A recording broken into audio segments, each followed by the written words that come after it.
Hello, Mingalaba. This is for my teaching demonstration. Dagaro agenda chepare. Lexical 3 ခုကို approach 3ခုကိုရွေးထားပါတယ် The first one ကကြတော့ lexical approach, functional approach နဲ့ testy touch ကိုရွေးထားပါတယ် Why I choose the 3 approaches? So, ကိုယ့်ရဲ့ personal teaching style နဲ့လည်းကိုက်ညီတဲ့အတွက်ဒီဟာကိုရွေးထားခြင်းဖြစ်ပါတယ် Okay, lexical approach မှာဆိုရင် topic ကကြတော့ a busy day at work ကိုဖတ်ခိုင်းမှာဖြစ်ပါတယ် pre-intermediate level ပါ minute က40 minute ဖြစ်ပါတယ်ဒီမှာ aim ကကြတော့ student will have some common vocabulary တွေရစေချင်တဲ့အတွက်ပါဒါတွေနဲ့ရင်းနှီးသွားအောင်သင်ပေးခြင်းလို့ပါ collocation တွေလည်းသင်ပေးသွားမှာဖြစ်ပါတယ်ဒီမှာဆိုရင် second rule အနေနဲ့တော့ reading skill လေးပါမှာဖြစ်ပါတယ်ဒီမှာ 1 minute လေ့ကျင့်ကို5 minute ယူထားပါတယ်ဒီ lexical approach မှာဆိုလို့ရှိရင်တော့မသင်ခင်မှာဆိုရင် leading stage မှာဆိုလို့ရှိရင်တော့ main teaching နဲ့ relation ဖြစ်မဲ့ question လေးတွေမေးပေးမယ် Did you have a deep sleep ပုံစံမျိုးလေးတွေပေါ့နော် lexical approach mean that ဒီမှာဆိုရင် vocabulary တွေ lexical chunks တွေကကြတော့ပို့ပြီးတော့အရေးကြီးတယ်ဒါဆိုရင် grammar ကကြတော့ရေးမကြည့်တော့ဘူးလားဆိုတော့သူက second rule အနေနဲ့ပါပါတယ်ဒီမှာဆိုလို့ရှိရင်ဘာကို emphasis လုပ်လဲဆိုတော့ effective communication with lexical chunks တွေဖြစ်ပါတယ်ဒီမှာဆိုရင်တော့ဒီ single word collocation တွေဒါတွေပါမှာဖြစ်ပါတယ်ဒါလေးကို main teaching အနေနဲ့ကြတော့5 minute ယူထားမှာဖြစ်ပါတယ်ဒီထဲမှာဆိုရင်တော့ဒီမှာ lexical လေးတွေ collocation လေးတွေ collocation လေးတွေထည့်တာဖြစ်ပါတယ် make a decision တို့ by the way တို့would you mind if I do တို့ဒါမျိုးလေးတွေပါမှာဖြစ်ပါတယ်ဒါကကြတော့သူတို့ကိုကျောင်းသားတွေကို7 မိနစ်ချိန်ပေးပြီးတော့ဒီ chunks လေးတွေကိုဒီသူတို့ရင်းနှီးသွားအောင်လုပ်ခိုင်းမှာဖြစ်ပါတယ်ပြီးတော့ရေးကြည့်တဲ့ stage ကိုရောက်ပါပြီ production stage ပါဒါကြောင့်မို့20 minute ကိုယူထားပါတယ် I encourage my students to produce the language given student will do role play activity especially role play ကကြတော့ပြောစရာကောင်းလို့ role play ကိုခဏခဏလုပ်ခိုင်းမှာဖြစ်ပါတယ်ဒီမှာဆိုလို့ရှိရင်တော့ lexical approach ကကြတော့ဘာလဲဆိုတော့teaching vocabulary နဲ့တော့မတူဘူးလို့ teacher ပြောပါတယ်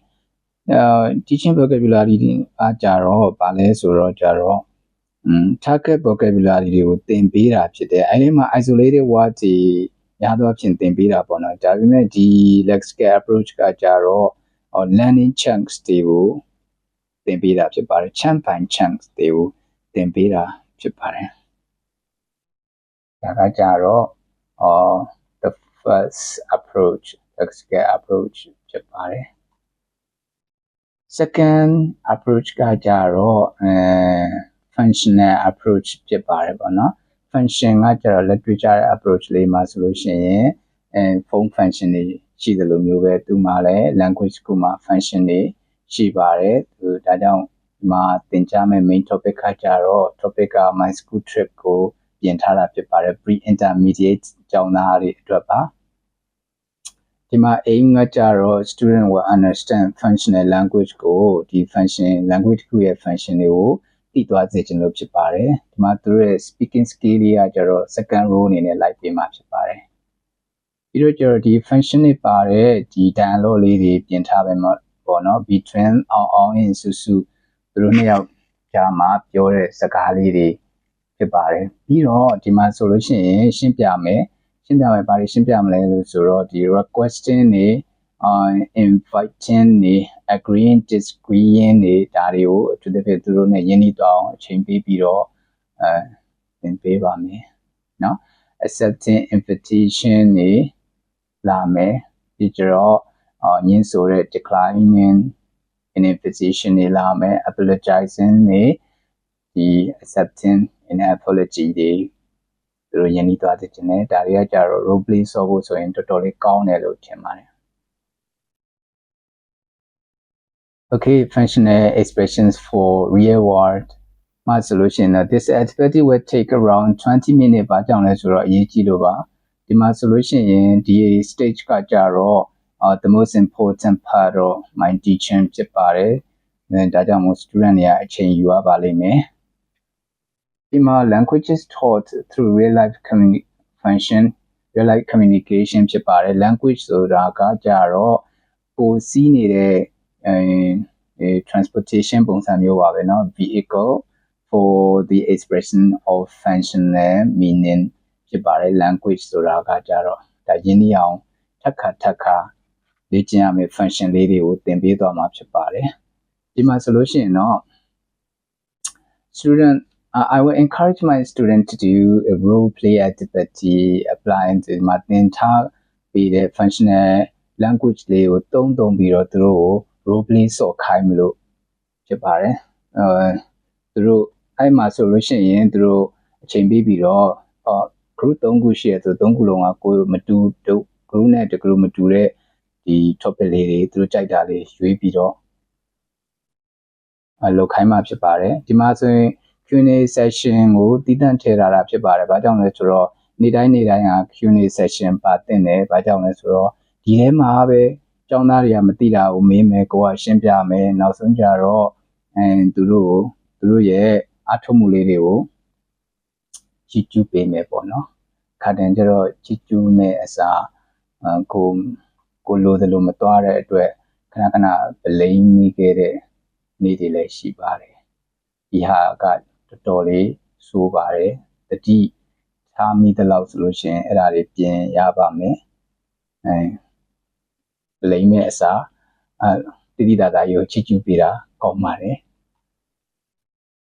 နောက်ဆုံး approach ကကြော test touch ဖြစ်ပါတယ်ဒီမှာဆိုလို့ရှိရင်တော့ topic ကကြတော့ lovely memory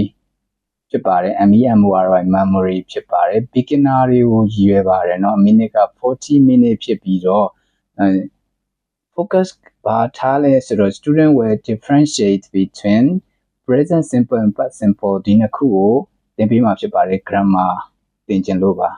မှာ second focus အနေနဲ့ဆိုရင်တော့ reading skill လေးနဲ့တွားပေးမယ်ပေါ့ test touch မှာဆိုလို့ရှိရင်တော့အလွယ်ဆုံးမှတ်မိအောင်ပြောမှဆိုရင် pre-test ရယ်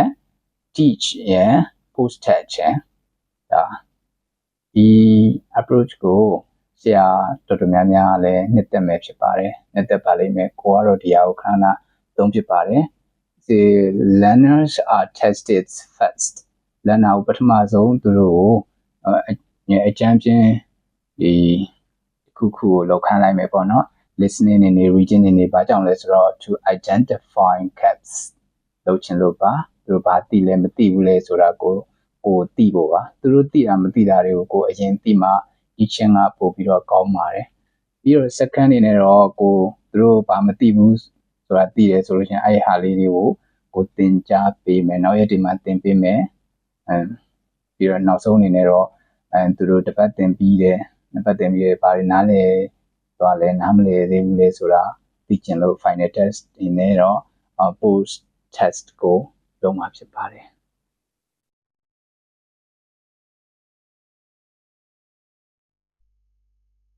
Okay ဒီမှာဆိုလို့ရှိရင်တော့ဒီ beginner တွေအတွက်မလို့ဒီ grammar တွေကိုဒီ part 1ကနေ part 2ကိုပြောင်းခိုင်းခြင်းလို့မို့ဒါလေးတွေကိုရွေးထားတာဖြစ်ပါတယ်ဒီမှာ12ခုပါပြီးတော့ကျွန်တော်ဒီထဲမှာဘာတွေရှိလဲဆိုတော့ဒီကတော့part 2တွေမှာဆိုရင်irregular part တွေကိုဒီမတိဆိုတာစမ်းသပ်ခြင်းလို့ပါOkay teaching state မှာဆိုရင်တော့ဒီမှာဘာတွေရှင်းပြမလဲဆိုတော့ explanation လုပ်မယ်so testing ကကြတော့ normally အဖြစ် ed နဲ့ဆုံးတာဖြစ်တယ်အဲ့ ed နဲ့ဆုံးတယ်ဆိုလို့ရှိရင်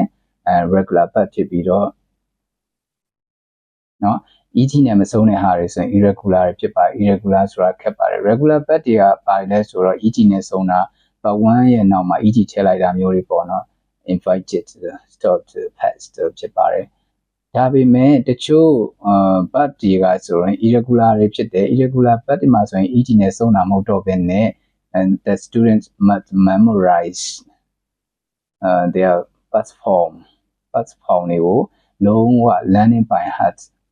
လောက်အောင်မှာဖြစ်ပါတယ်ဥပမာဆိုရင် C ဆိုလို့ရှိရင်တော့ saw တို့ go ဆို one တို့เนาะ shut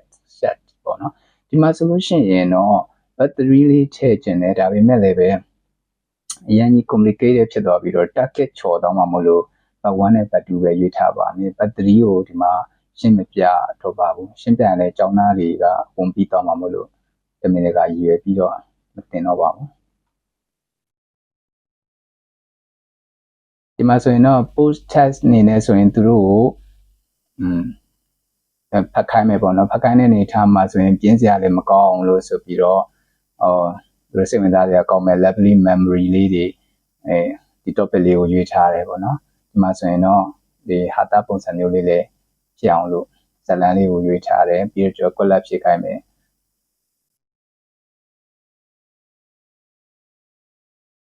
ရွေးချက်ကကြတော့ပတ်တွေလဲဆိုတော့ကျတော့ပတ်1နဲ့ပတ်2ပြောင်းတဲ့အနေထားမှာဆိုလို့ရှိရင် regular ပတ်တဲ့ irregular ပတ်တွေကိုနှိပ်စက်ပေးခြင်းလို့ပါနောက်ဆုံးအနေနဲ့ဆိုလို့ရှိရင်သူတို့ဒီ pre-test မှာလုပ်ခဲ့တဲ့ဟာလေးတွေကိုသူတို့ရေးထားတာမှန်မှန်ဆိုတာဆရာပေးလိုက်တဲ့အဖြေနဲ့ကိုက်ညီတယ်ဆိုရင်ပို confident ပိုရှိတယ်ကိုက်ညီလားမကိုက်ညီလားသိရအောင်ဆရာကဒီဟာလေးတွေကိုထပ်ပြီးတော့ဖြည့်ပေးထားပါတယ်ပြီးတော့ကျတော့ post ထက်မှာဖြည့်ရမယ်ဟာလေးတွေလည်းနောက်ဆုံးမှာတင်သွားမှာဖြစ်ပါတယ်ဒါကကြတော့ this is for my teaching demonstration ဖြစ်ပါတယ် I'm a beginner teacher I am not quite confident in teaching please forgive me and understand me teacher thank you for being patient okay thank you so much for everything teacher thanks a lot